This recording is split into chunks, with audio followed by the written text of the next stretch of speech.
A continuación, Noticiero Telesucesos. Clasificación A. Apto para todo público. Un noticiero pensado para usted porque se lo merece. Nos acercamos a la realidad desde diferentes perspectivas. Noticiero Telesucesos. Primera parte del Noticiero Telesucesos con las noticias más importantes del día. Bienvenidos a su Noticiero Telesucesos. Este espacio informativo llega gracias a Preescolar El Parque. Estamos seguros de ser únicos por haber creado un lugar especial en que las fantasías de los niños se hacen realidad y haber desarrollado un lugar excepcional para crecer, aprender y ser felices. Con orgullo tenemos la certeza de que somos el centro de desarrollo infantil más avanzado de la ciudad. Comuníquese al 099 73 72 081. Sean ustedes bienvenidos a su Noticiero Telesucesos. Un día como hoy. Corría el año de 1970 y la humanidad vivía la euforia de un nuevo viaje a la Luna. En esta ocasión, viajaban Lovell, Swigert y Hayes. Era la misión Apolo 13 y en la historia de la exploración lunar debería colocar al quinto y sexto hombres en el satélite. La nave despegó a mediodía y 5 minutos más tarde fueron estremecidos por una vibración. Algo raro sucedía. Un motor se apagó 2 minutos antes de lo programado y otros motores estuvieron encendidos más tiempo de lo previsto. Tras 55 horas de trayecto a la Luna, los astronautas terminaron una transmisión de televisión en vivo y cerraron la señal. Hasta ese instante, el vuelo cumplía más o menos con la rutina. 9 minutos más tarde, explotó uno de los tanques y afectó el suministro de electricidad, agua, oxígeno y luz. En ese momento, la cabina parecía una fiesta navideña por la colección de luces parpadeantes. Cada bombilla que se encendía y se apagaba era una luz de alarma. Los sistemas de vuelo, orientación y suministro estaban al borde del colapso. Y esto sucedía a 320.000 kilómetros de distancia de la Tierra. Entonces se escuchó la voz de Swigert que hizo erizar la piel en la base terrestre. Houston, tenemos problemas aquí. Cuando en Houston supieron cuál era el problema, la tensión casi se convirtió en terror. A partir de ese momento, los astronautas vivieron la más épica aventura que ser humano haya enfrentado fuera de la Tierra. Durante una semana, los ingenieros desde tierra en Houston hicieron gala de su creatividad para compensar todas las fallas técnicas y traer de nuevo a los astronautas con vida. Y para descanso y alegría del mundo entero, lo lograron. Aquella histórica misión Apolo había partido un día como hoy, 11 de abril de 1970. Las principales noticias del día. Titulares. Adolfo Augusto Briones recibe una nueva orden de prisión preventiva y será procesado por lavado de activos en Guayaquil. Las deudas con el Servicio de Rentas Internas menores al salario básico y con 5 años de antigüedad se extinguirán de oficio. El IES se compromete a pagar $140 millones a Solca. Laboratorios denuncian la falta de transparencia en la compra de medicamentos. En el segmento de opinión, las reformas económicas. En política internacional, eterno retorno. Los editoriales serán de Martín Pallares. Saquicela ya se ve sentado en el puesto de Yori. Y José Hernández, ¿y cuánto pesa el factor Polit? El plop de la noticia. Noticias del día. Adolfo Augusto Briones recibe una nueva orden de prisión preventiva y será procesado por lavado de activos en Guayaquil. Una nueva orden de prisión preventiva, pero ahora por el delito de lavado de activos, mantendrá en la cárcel 4 en Quito al empresario Adolfo Augusto Briones, llamado a juicio en el caso Las Torres, y hermano del fallecido ex secretario de la presidencia de Lenín Moreno, José Augusto Briones. A diferencia de la causa que analiza el delito de delincuencia organizada y que se lleva en la Corte Nacional de Justicia, el nuevo proceso penal contra Adolfo Augusto Briones se ventilará en Guayaquil. La instrucción fiscal durará 90 días e incluirá a la persona jurídica de Adocaza S.A., empresa que estaría representada por Augusto Briones. La orden de prisión preventiva, definida en este caso por lavado de activos, el cual se desprendería de información parte del expediente Las Torres, no permitirá que Adolfo Augusto Briones retome su libertad debido a la caducidad de la prisión preventiva que el 13 de abril próximo se daría en el proceso por delincuencia organizada. Al haber pasado un año y no existir una sentencia, él debía dejar la cárcel en el caso Las Torres, pero esta nueva medida cautelar se lo impedirá. En esta causa también son procesados el excontralor Pablo Celi, su hermano Esteban Celi, el exgerente de Petroecuador Pablo Flores, entre otros. El miércoles último concluyó el tercer día de audiencia del juicio que se lleva adelante en la Corte Nacional de Justicia. Deudas con el SRI menores al salario básico y con 5 años de antigüedad se extinguirán de oficio. El Servicio de Rentas Internas inició el trámite para extinguir las deudas de contribuyentes cuyos valores no superen el salario básico unificado y hayan vencido hace 5 años o incluso antes. Esta es una medida establecida en la Ley Orgánica para el Desarrollo Económico y Sostenibilidad Fiscal, vigente desde el 29 de noviembre del 2021, que modificó el Código Tributario en la parte relacionada con la extinción de obligaciones de recuperación onerosa. Tomando en cuenta que para el 2022 el salario básico se fijó en $425, significa que al menos este año podrán extinguirse las deudas que estén por debajo de esa cifra y que cumplan 5 años, que es el plazo de prescripción de la acción de cobro señalado en el artículo 55 del Código Tributario. El Servicio de Rentas Internas aclaró que la medida aplica por deuda, no por contribuyente, que la norma vigente prevé la extinción de cada obligación que cumplan las condiciones establecidas en la ley. Para entender mejor esta parte, el experto tributario John Arias, gerente de la firma Census Consultores, explicó que para la extinción no se toma en cuenta el valor global de las deudas que tengan el mismo contribuyente, sino que la administración tributaria considera cada obligación de manera individual, siempre que esté dentro del monto y plazos indicados. Los 9 directores zonales del SRI emitieron las resoluciones respectivas para cumplir la ley entre 23 y 25 de febrero del 2022. Cada una trae un anexo con el listado de contribuyentes y deudas que se acogerán al proceso. Hay obligaciones que datan del año 2004 y otras con valores de 1 centavo.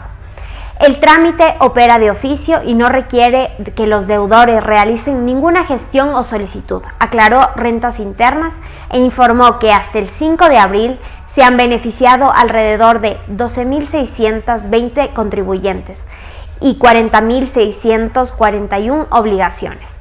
El monto promedio de las deudas extinguidas hasta el momento es de $132,29. El IES se compromete a pagar $140 millones a Solca. El acuerdo llegó la tarde del 7 de abril de 2022. El Instituto Ecuatoriano de Seguridad Social, IES, se comprometió a pagar una parte de la deuda que mantiene con la Sociedad de Lucha contra el Cáncer de Ecuador, Solca. En un comunicado difundido por el IES, la entidad asegura que pagará a Solca $140 millones hasta mayo de 2022 con el dinero que obtendrá de la devolución del IVA que le hará el Ministerio de Finanzas. Este anuncio llega días después de que Solca anunciara que no podrá seguir atendiendo a los pacientes derivados del IE por una millonaria deuda. La organización detalló que para el pago de los $140 millones no será necesario que el IES haya realizado las auditorías al servicio que presta en sus diferentes hospitales. Sin embargo, señaló que el IES podrá hacer auditorías posteriores y aplicar compensaciones que la ley le permita. Laboratorios denuncian falta de transparencia en compra de medicamentos. La respuesta al desabastecimiento de medicamentos en los hospitales del Ministerio de Salud Pública y del Instituto Ecuatoriano de Seguridad Social no es clara ni integral.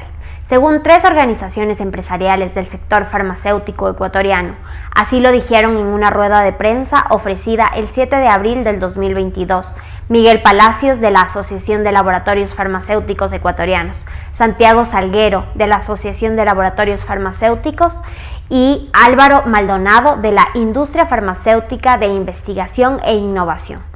Los tres empresarios dijeron que les preocupa la falta de previsibilidad y transparencia en las decisiones de las autoridades de salud están adoptando para la provisión de medicamentos para los hospitales públicos.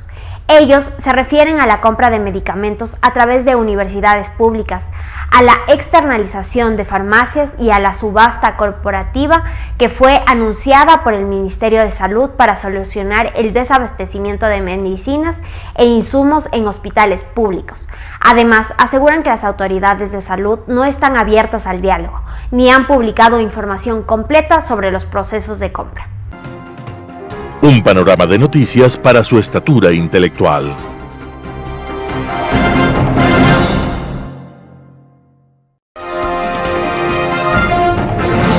Opinión.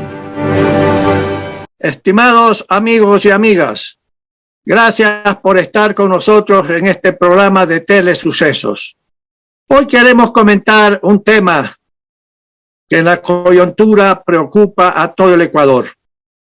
La economía tiene unos grandes desafíos en el Ecuador, pero está amenazado por la política y por una serie de dirigentes políticos que no logran percibir que es necesaria una serie de reformas económicas para que la economía pueda crecer a más del 5% anual, a los efectos de luchar en forma más eficaz y eficiente contra la pobreza extrema, para crear mucho más empleos dignos, 40 horas semanales con el salario mínimo de $425, y para que las recaudaciones tributarias del gobierno aumenten sin necesidad de estar pensando en nuevos tributos.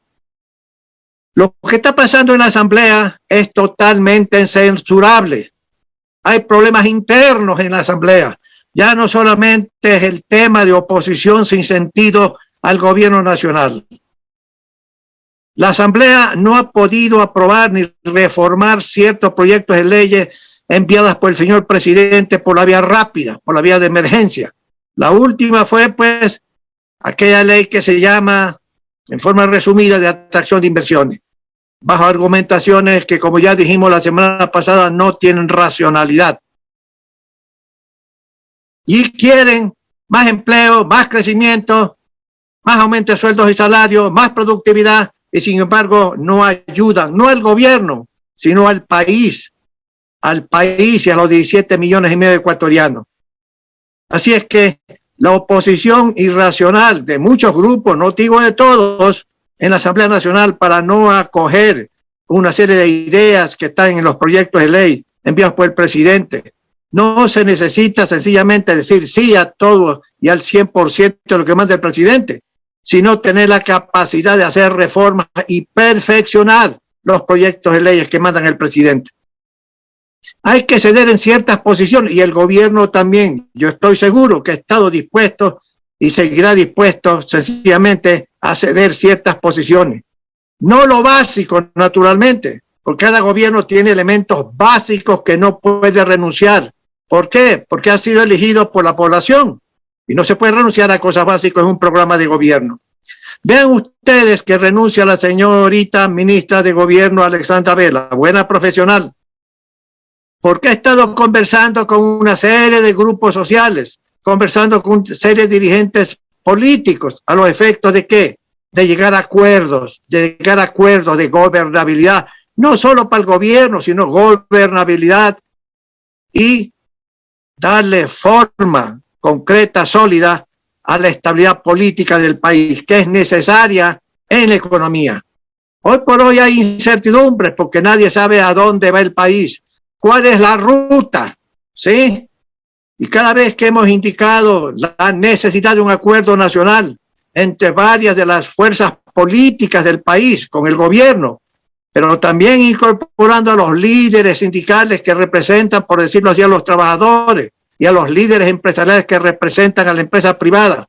Se necesita, como varias veces hemos dicho, un acuerdo nacional en temas básicos para la sociedad ecuatoriana y para su futuro y para el futuro de la población y de sencillamente de la masa de trabajadores que quieren empleo con un salario más o menos razonable por encima de las disposiciones legales que tienen que ver con el salario mínimo vital.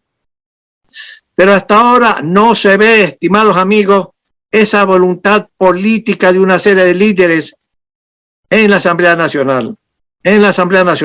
Y por eso es que sencillamente la Asamblea tiene un porcentaje bajísimo, 10% menos de aceptabilidad, de creencia, de credibilidad por parte de la población ecuatoriana. Y naturalmente los congresos son necesarios, las asambleas nacionales son necesarias porque es un elemento de lo que alimenta la democracia representativa del país. Pues la economía necesita de la política cierto auxilio, necesita de estabilidad política, necesita de certidumbre. Y hoy por hoy, pues las cosas están enormemente complicadas y la economía, que ha comenzado a reaccionar, no tiene el apoyo suficiente de parte de los políticos, de la política y de los proyectos de leyes que son necesarios. Hay reformas económicas que son necesarias. La reforma básica a los mercados, al mercado laboral, a la ley laboral, son necesarias para crear más empleo. Hoy por hoy las realidades del mercado laboral han cambiado radicalmente lo que eran hace muchos años atrás.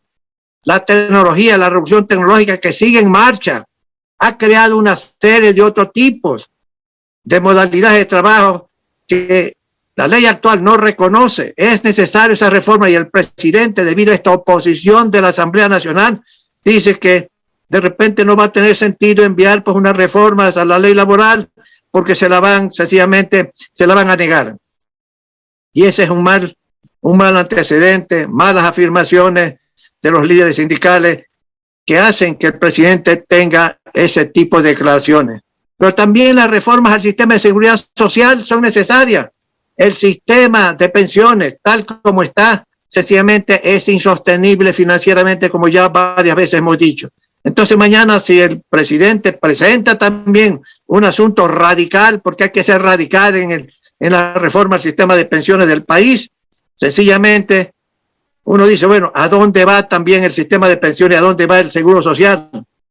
Cada vez se nota sencillamente que hay menos trabajadores, menos afiliados al seguro para financiar sencillamente a los jubilados. Y eso es un síntoma grave. Por ejemplo, hay que aumentar la edad de jubilación, 5 años. Hay que aumentar las contribuciones, tanto del patrono como del trabajador. Pero hay que hacerlo en forma inteligente y sencillamente sentándose con los líderes de un otro lado. ¿Para qué? Para llegar a acuerdos básicos. Pero es necesario esa reforma. Y si el día de mañana la Asamblea, por hacer oposición al gobierno, tampoco están de acuerdo en colaborar para la reforma integral del sistema de pensiones, el sistema de seguridad social, igual que lo que tiene que ver con las leyes laborales, igual que otras leyes que son necesarias, entonces sencillamente la incertidumbre se alimenta a sí mismo por todas estas faltas de contribuciones para poder tener una certidumbre adecuada hacia el futuro. Y los empresarios, los agentes económicos nacionales e internacionales están sencillamente viendo al Ecuador, que es una especie de excepción frente a lo que está pasando en América del Sur, con una serie de gobiernos que van más allá de la izquierda, hablando ideológicamente. El Ecuador es diferente, pero están viendo qué es lo que pasa en el Ecuador, cuál es la ruta, hacia dónde van las fuerzas políticas que hacen oposición al gobierno nacional. El gobierno está dispuesto, hasta donde yo percibo, a ceder en ciertas posiciones. Pero si los otros partidos políticos no quieren ceder por razones ideológicas, se ponen en forma imposible de llegar a acuerdos, sencillamente entonces la economía no va a crecer al 5 y pico % que requiere. La economía requiere eso. Y para ese progreso económico, para que el estándar de vida de los ecuatorianos suba mucho más de lo que está planeando el propio gobierno, amigos, se refiere una serie de reformas económicas. Y el Ecuador no solamente en economía necesita reformas económicas, necesita también reformas políticas, reformas a la Constitución. Y ahí donde hay desacuerdos enormes. Pero los líderes políticos en su mayor parte deberían pensar en el futuro del Ecuador. Sin reformas económicas, como las mencionadas, y hay otras más, sin reformas económicas, amigos, sencillamente la economía no va a crecer adecuadamente. Que crezca al 2-3% anual. un porcentaje mayor que la población, que crece al 1,5 o 1,6% aproximadamente. Bueno, uno dirá, no está mal, pero eso no ayuda realmente para combatir la pobreza y para la creación de empleo en montos significativos. Amigos y amigas, todas las fuerzas sociales, todos los ciudadanos que una otra forma podemos dar una opinión al país, al gobierno, a los líderes, deberíamos aprovechar esa oportunidad. Sin estar afiliado a ningún partido político, hay que opinar para que estos líderes puedan entender lo que requiere el país. No se necesita una oposición cerrada al gobierno, sino una oposición crítica, constructiva, dispuesta a sentarse en una mesa de negociación para poder perfeccionar lo que el gobierno manda como proyecto de ley. Si mañana el gobierno y las fuerzas políticas en la asamblea, nadie quiere ceder, entonces sencillamente el destino, el futuro de la economía y naturalmente el futuro de la sociedad pues no tendrá certidumbre, no podremos realmente progresar en forma adecuada. Se necesita esa reforma.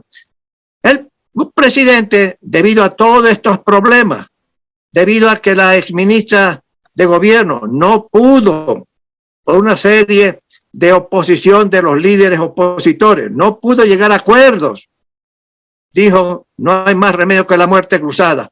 Pues el presidente dijo, no estoy de acuerdo con la muerte cruzada y me voy con una consulta popular y voy a consultar al pueblo tales y tales cosas porque es el pueblo el que en última instancia decide. Y gobernaré dentro de la Constitución y leyes de la República sin alterarla, sin violarla, con decretos y con reglamento. Y naturalmente, sí es posible hacer eso. Sí es posible sin la Asamblea Nacional, pero la Asamblea y los Congresos son necesarios en la democracia, porque independientemente de que el presidente mande otra serie de reformas, leyes de reformas de una u otra naturaleza, los Congresos tienen la facultad para debatir y expedir leyes por iniciativa propia. Pero, amigos, si bien es cierto que el presidente puede seguir gobernando con decretos presidenciales, reglamentos, acuerdos ministeriales de los ministros, sencillamente la economía no va a recibir el empuje que es necesario. Hay una serie de variables que sencillamente crean el crecimiento, expanden el crecimiento de la economía. Y esa es la inversión privada, inversión extranjera, inversión privada nacional. Hoy por hoy se está viendo, por ejemplo, que la posición fiscal, las finanzas públicas del gobierno están funcionando adecuadamente.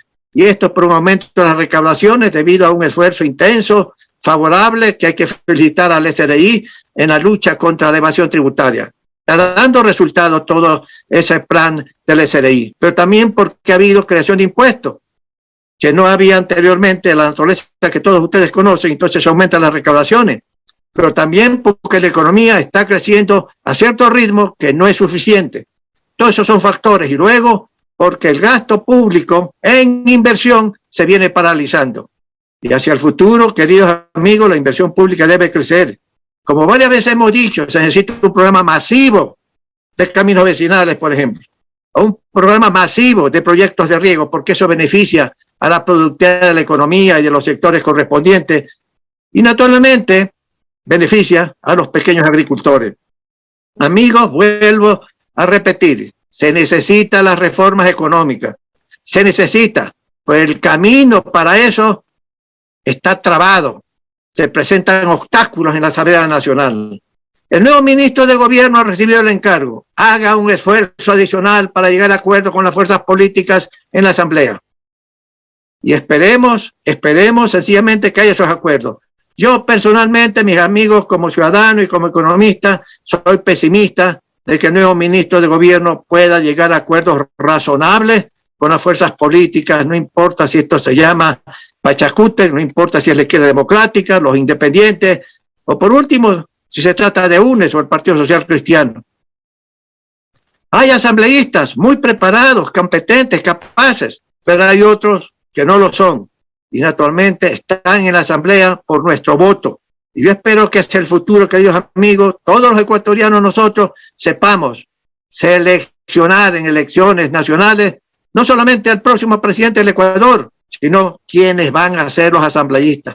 Necesitamos elegir asambleístas con capacidades suficientes para poder crear, con su esfuerzo de cada uno de los asambleístas, crear las bases de la prosperidad.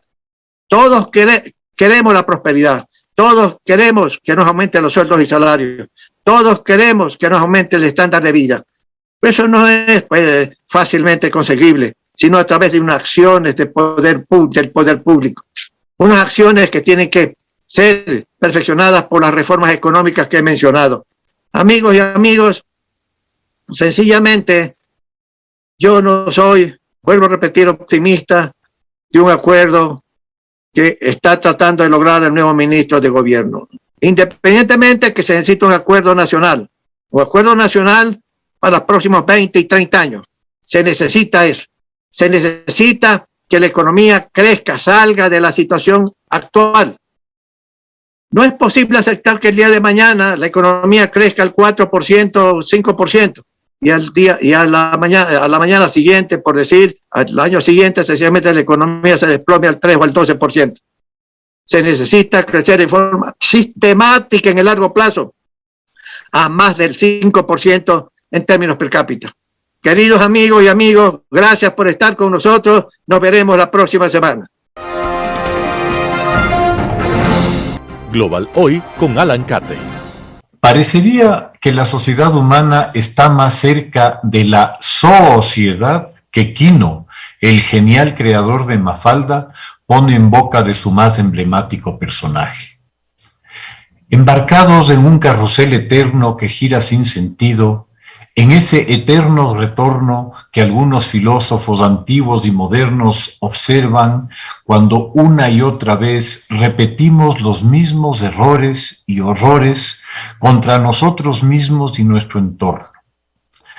Pareceríamos vivir de día en día cada vez más próximos a alguna de esas realidades distópicas que agudos pensadores del siglo pasado desarrollaron bajo el manto de lo que se denominó ciencia ficción.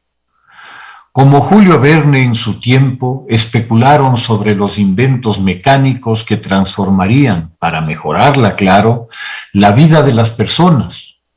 Mucho de lo entrevisto por esos augures está cumplido por el prodigioso avance científico y técnico que el mundo ha vivido desde el último gran conflicto mundial hace ya casi 80 años. Es imposible negar la profundidad del cambio que la revolución de las comunicaciones y de la información han provocado en el mundo. Pero también se ha evidenciado cómo esas nuevas tecnologías disruptivas nos han dejado como personas muy por detrás de ellas.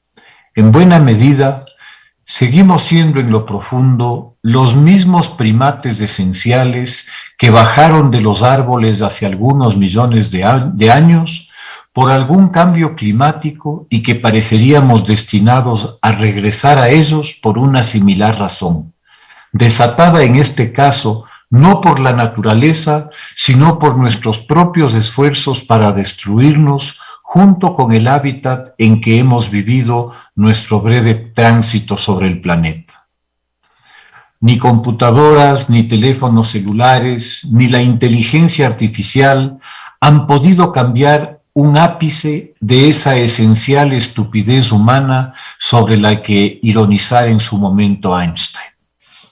Con las mismas mentalidades estrechas y cerradas con que ancestralmente hemos visto a los otros, a los distintos, porque tienen la piel o los ojos más oscuros o más claros, o el cabello más lacio o ensortijado, o porque no entendemos su idioma, o porque adoran a alguno de los miles de dioses inventados a lo largo de la historia, todos únicos, siempre o casi siempre celosos, vengadores justicieros que llenaban a sus fieles de normas para todo, desde la dieta hasta el sexo, pasando por todo lo demás, con esa misma primaria forma de ver como enemigos a todos, hemos llegado hasta hoy, con la circunstancia de que, a diferencia del pasado reciente y lejano, los garrotes, las lanzas, espadas, arcabuces y fusiles con los cuales nos matáramos a un nivel aún artesanal, han sido reemplazados por tanques, bombarderos, misiles y armas químicas y atómicas. O sea, los chimpancés de siempre, mucho mejor equipados, con la capacidad hoy de llevar la matanza a niveles industriales, incluso hasta la posibilidad de la aniquilación completa del enemigo.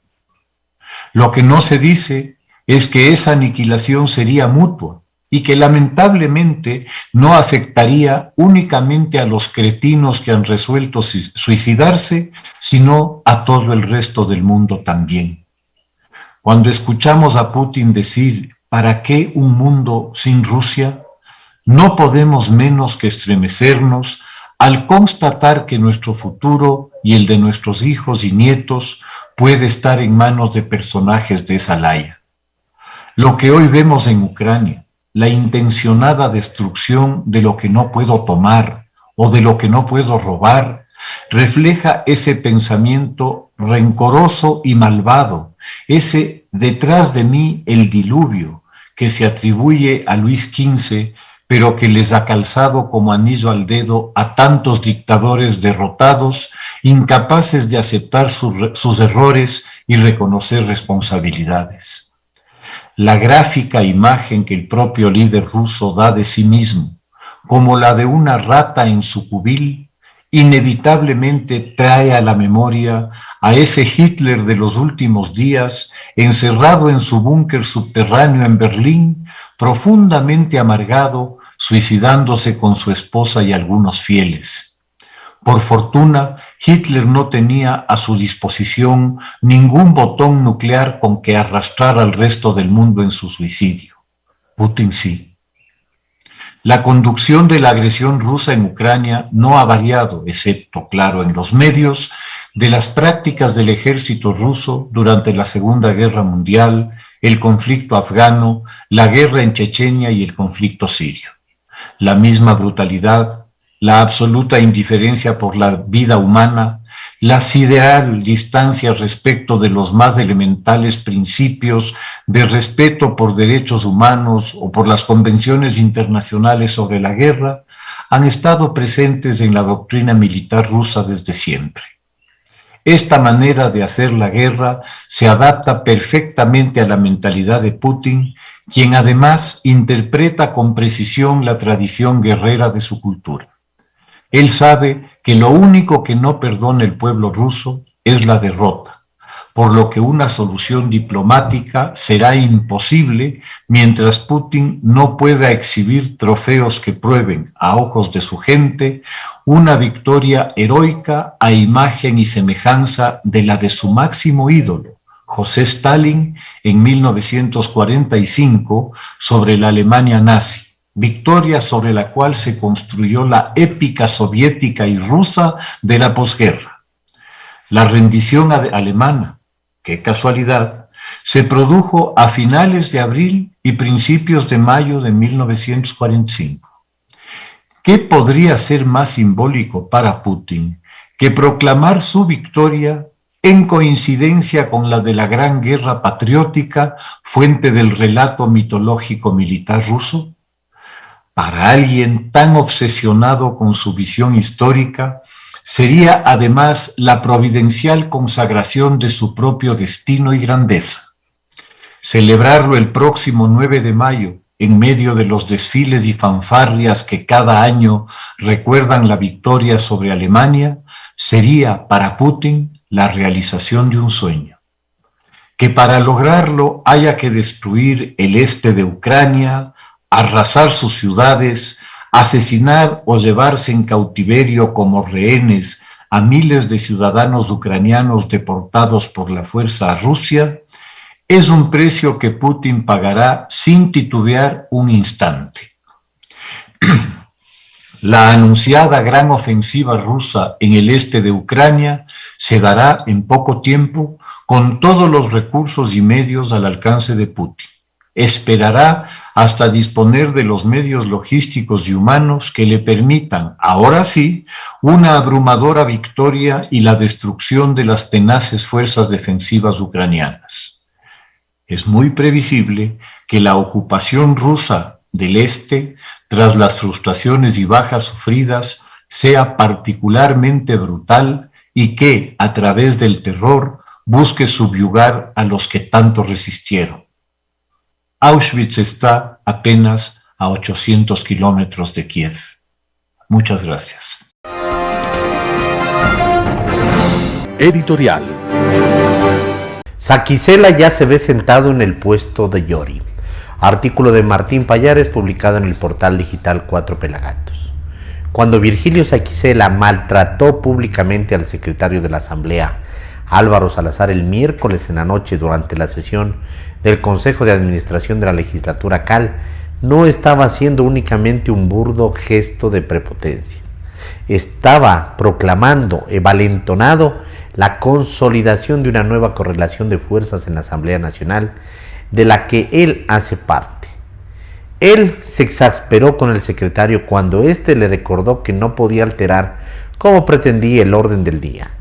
Saquicela, que presidía el CAL porque el correísta Ronnie Aliaga había apelado la presidencia de Yori, quería colocar en primer lugar las demandas que, en su contra, habían presentado las bancadas socialcristianas y correístas con el fin de que el CAL las califique y las envíe a una comisión multipartidista aún por conformar para que la evalúe y la destituya.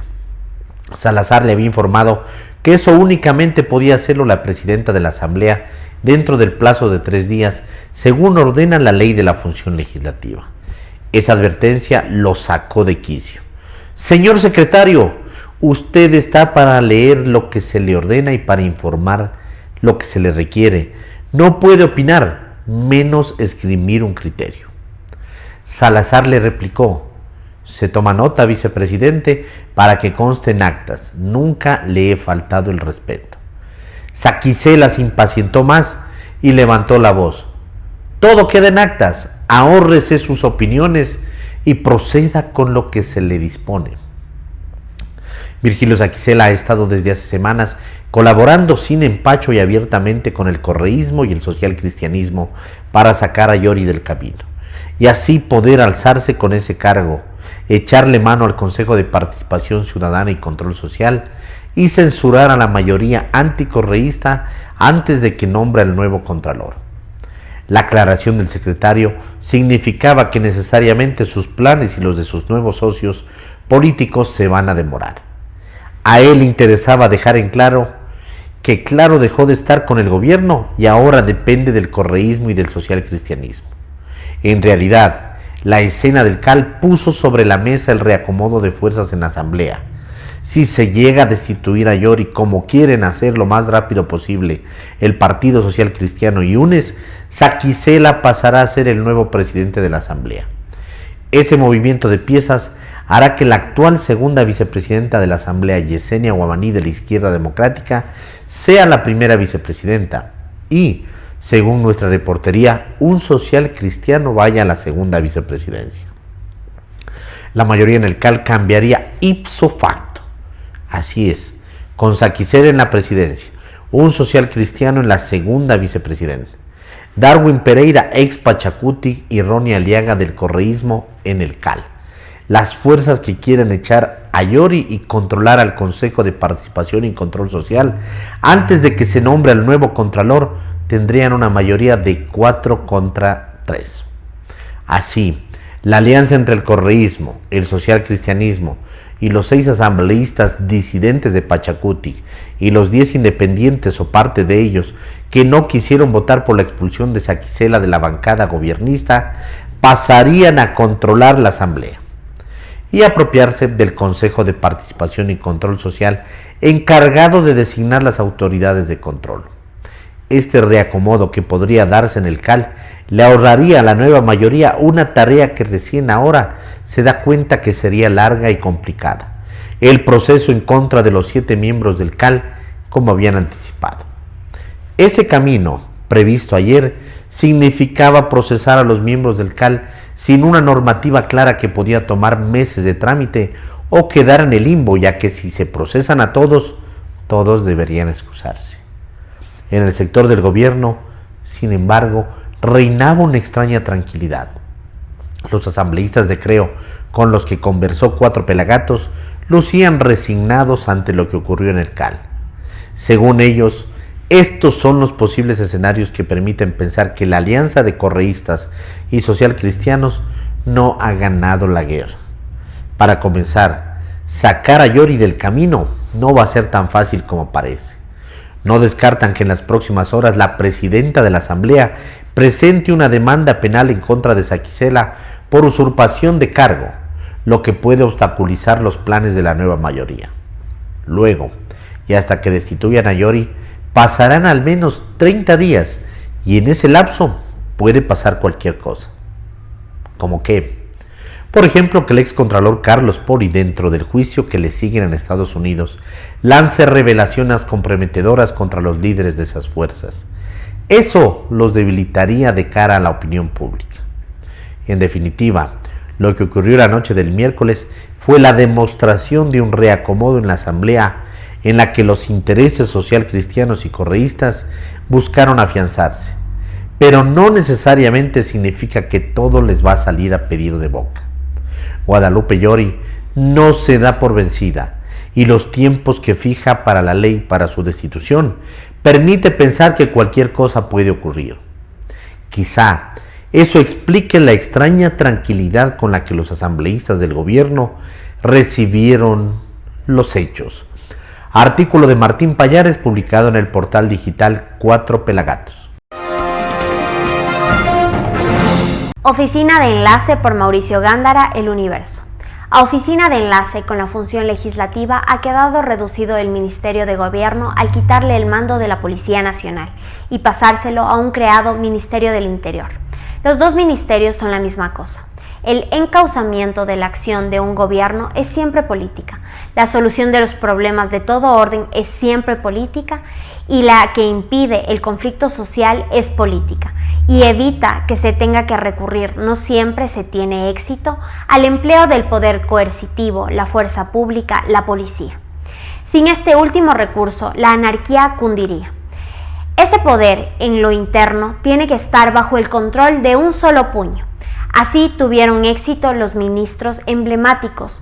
Carlos Guevara Moreno, en los 40, ordenando la explosión social de la Revolución Velasquista, la gloriosa del 28 de mayo, y Camilo Ponce Enríquez, en los 50, como ministro de Velasco Ibarra primero y luego como presidente, impidiendo con su férrea voluntad la anarquía en Guayaquil y Portoviejo en junio de 1959, con la acción de las Fuerzas Armadas. Sin el respaldo de la fuerza pública no hay autoridad. La conducción es siempre política. En estos días se ha creado un Ministerio del Interior, cuyo titular es un excomandante de la policía que actuó como tal en los desgraciados episodios que sumieron durante 11 días a Quito en la anarquía y el pillaje, bajo la gestión política fallida de la ministra de Gobierno, María Paula Romo. Hoy nos encontramos en ese mismo excomandante de policía, asumiendo la conducción política e instruyendo al comandante de policía actual, prescindiendo del Ministerio de Gobierno. Fue penoso verle al nuevo ministro de Gobierno en el asunto de cárcel de Turi como testigo de piedra de la matanza. Al excomandante como ministro del Interior le toca gestionar la amnistía de la que fueron excluidos los policías por los sucesos de octubre del 2019. Y eso con el dilema de pedir que se incluya en la amnistía decretada por la Asamblea a fuerza policial, lo que lo incluiría a él mismo. O impulsar una nueva amnistía porque la validez de la vigente fue impugnada por la inconstitucionalidad por la saliente ministra Alexandra Vela. Parece un dilema. El presidente Lasso condenó el decreto de amnistía. Como la ciudadanía está impresionada, aterrada por la inseguridad que se vive en las calles, en las cárceles, busca una solución. La sublevación y matanza en Turi ha tenido lugar bajo la autoridad de 2 comandantes de policía. Se debería restituir al Ministerio de Gobierno el control total de la seguridad interna. Salvo la última época de novelerías, durante la historia republicana existió un solo ministro de Gobierno. El país vive un estado generalizado de descomposición social y política. Mientras continúa la crisis carcelaria, otra, de distinta naturaleza, pero aún más grave, existe en la Asamblea Nacional, donde las fuerzas mayoritarias quieren juzgar y deponer a su presidenta. El bloque de gobierno ha dejado de sostenerla. Parecería que ella ha entrado en un periodo de agonía, pero es una luchadora y continúa enfrentando los ataques con denuedo. Mauricio Gándara, El Universo. ¿Y cuánto pesa el factor Polit? José Hernández, 4 pelagatos. Se sabe, lo dicen los sondeos, que se clama en redes sociales, la Asamblea Nacional padece un desprestigio incontenible, al punto que la gente sigue pidiendo al presidente que haga el favor de cerrarla. Muerte cruzada no habrá, y tampoco es noticia que la Asamblea sirve para maldita sea la cosa. La Asamblea es ahora un reto para la imaginación. Bien mirada podría inspirar a autores o discípulos de corrientes teatrales del absurdo, de afuera porque aquí aparentemente nadie se arriesga. Ionesco ya no está, pero sus seguidores se deleitarían poniendo en escena la insignificancia de estos personajes con tan pocas excepciones, erigidos en madres y padres de la patria. Su irracionalidad los conmovería. Kusturica haría una película formidable de humor negro. Arrabal encontraría materia prima excepcional para hacer una obra de provocación basada en el arte de la traición. Así, la Asamblea, lejos de instalar nuevos códigos en el campo político, sí ha granjeado espacio en el universo de lo irrisorio. Y de ahí no sale. La noticia es otra. El Ejecutivo parece decidido a competir en el terreno de lo esotérico o lo mágico con la Asamblea. Al menos es lo que ha propuesto hasta ahora Francisco Jiménez, ministro de Gobierno. El presidente y él han lanzado señales tan contradictorias que han logrado generar la cuasi certeza de que ya hicieron un acuerdo con el correísmo y que, sin aliento político para asumirlo, prefieren dar un salto en la comunicación hacia la incoherencia o hacia el disparate. El hecho cierto es que, por lo que se observa y se lee, muchos ciudadanos siguen buscando el hilo de Ariadna que les permita deambular sin perderse en el actual laberinto político. Prueba irremediable que no se entiende lo que está haciendo el gobierno. ¿Y qué ha hecho el gobierno? Renunció a una herramienta constitucional y se excluyó de una supuesta mayoría legislativa para entregar la Asamblea, el CAL y el Consejo de Participación a los bloques opositores. Y hoy les facilitó las cosas expulsando a Virgilio Saquicela, que no oculta su urgencia de sentarse en el puesto de Guadalupe Llori y ser funcional al correísmo y al nepotismo con los que ha venido concertando. El oficialismo esgrimió las deslealtades de Saquicela y también su actitud miserable con el secretario de la Asamblea. Rara coincidencia que le permite deshacerse de un aliado engorroso y a sus opositores tener un futuro presidente que, además de servir a sus intereses, les facilitará lavarse las manos y decir que no hace parte de sus organizaciones. Por eso, aparentemente les favorece y no al gobierno.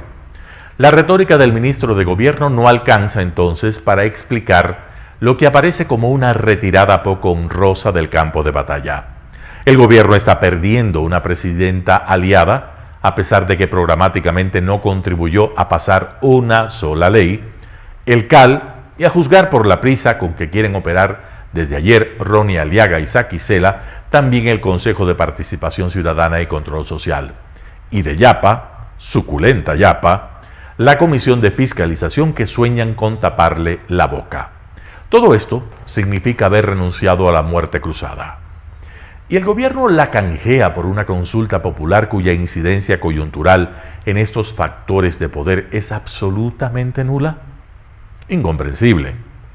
Por supuesto que el presidente no debió atender solamente las razones de Washington, razones geopolíticas y regionales, y el discurso lineal de sus asesores, con la cabeza toda metida en alguna encuesta de opinión, para renunciar a la muerte cruzada y quedar políticamente con una mano adelante y otra atrás.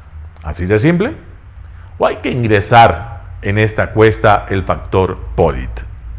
El contralor modelo de Correa, corrupto hasta el tuétano, está pasando las de Caín. no solo está detenido y con una fianza fijada en 18 millones de dólares, está en problemas su hijo, que nada tiene que negociar con la justicia de los Estados Unidos.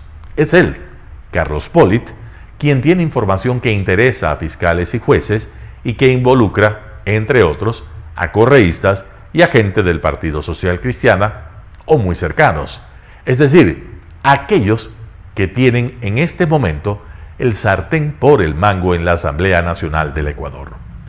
No sé si sabe si los secretos de Pollitt los está revelando ante la justicia de los Estados Unidos e incidirán en la situación interna del país. El hecho cierto es que el factor Pollitt incrementó visiblemente el nivel de ansiedad de aquellos que pensaban que si Lasso prescindía de la muerte cruzada, solo les restaba sacar a Guadalupe Llori de la presidencia y frotarse las manos. El factor Pollitt es una incógnita, pero los tiene durmiendo mal. José Hernández, 4 Pelagatos.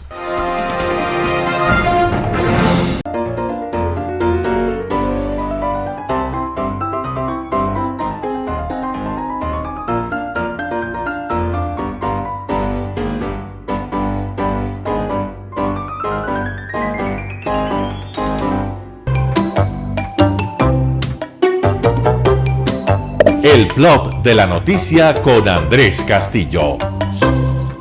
Hola, buenos días con todos. Soy Andrés Castillo Maldonado y este es el blog de la noticia. Lunes, primer día de la semana. Que tengan una gran semana de trabajo, que sea una semana de progreso, que sea una semana también de reflexión. Estamos cerca ya de los días mayores de la Semana Santa y por supuesto esto nos tiene que dar una dosis de recogimiento y por supuesto de reflexión.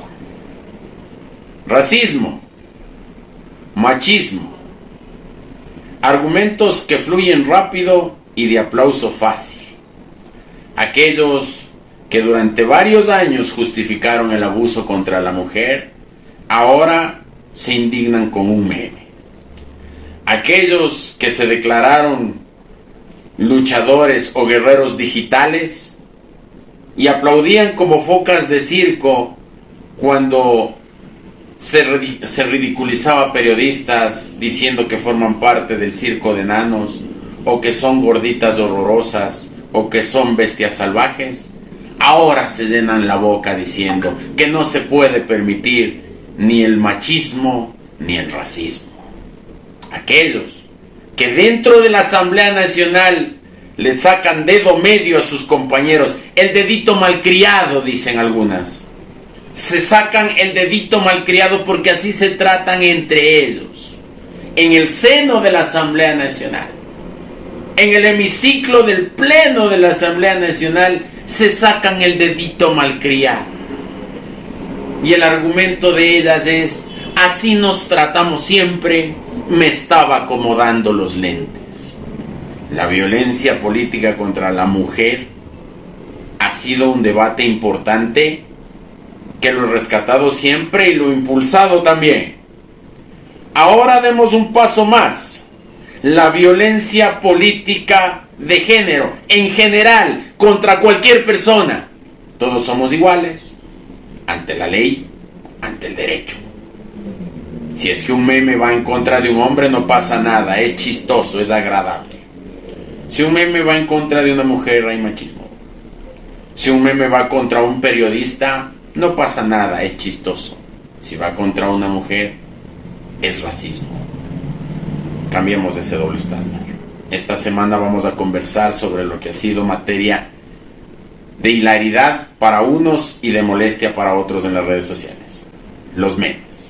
Aquellos que creen que los memes tienen que ser rectificados o tienen que ser aclarados, son los que durante 10 años pisotearon a todos sin ningún tipo de consideración. Soy Andrés Castillo Maldonado y este es el blog de la noticia. Hasta mañana.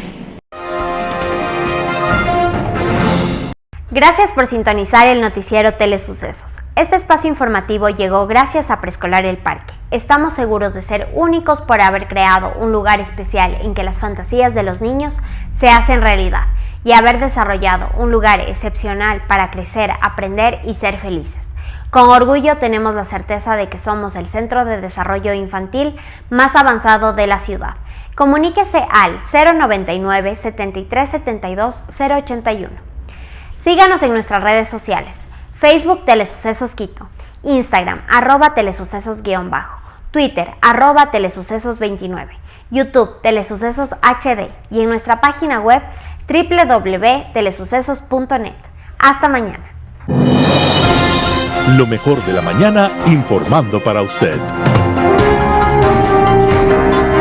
Noticiero Telesucesos.